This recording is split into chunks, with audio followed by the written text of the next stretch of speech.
National Herald കേസിൽ Rahul ഗാന്ധിക്കും സോണിയാഗാന്ധിക്കുമെതിരെ enforcement directorate കുറ്റപത്രം നൽകിയതിൽ കോൺഗ്രസ് ഇന്ന് രാജ്യവ്യാപകമായി പ്രതിഷേധിക്കും.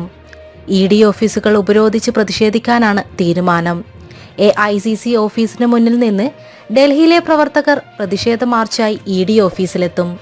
കുറ്റപത്രം 25-ന് കോടതി പരിഗണിക്കും. രാഷ്ട്രീയ പകപോക്കലാണ് കേസിന് പിന്നിലെന്നാണ് കോൺഗ്രസിന്റെ വിമർശനം.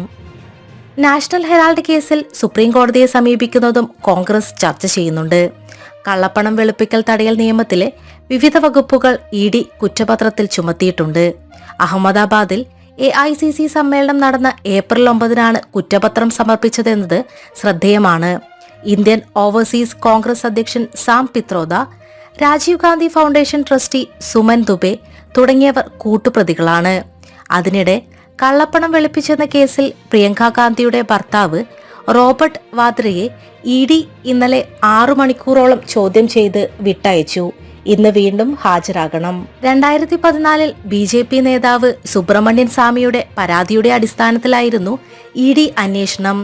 അസോസിയേറ്റഡ് ജേണൽ ലിമിറ്റഡിന്റെ 2000 കോടിയിൽ പരം വിലമതിക്കുന്ന സ്വത്തുക്കൾ 50 ലക്ഷം രൂപയ്ക്ക് കോൺഗ്രസ് നേതാക്കൾക്ക് ഓഹരിയുള്ള യങ് ഇന്ത്യൻ പ്രൈവറ്റ് ലിമിറ്റഡ് ഏറ്റെടുത്തെന്ന് ചൂണ്ടിക്കാട്ടിയായിരുന്നു പരാതി. നാഷണൽ ഹെറാൾഡ് പത്രം പ്രസിദ്ധീകരിക്കുന്നത് അസോസിയേറ്റഡ് ജേണൽ ലിമിറ്റഡ് ആണ്.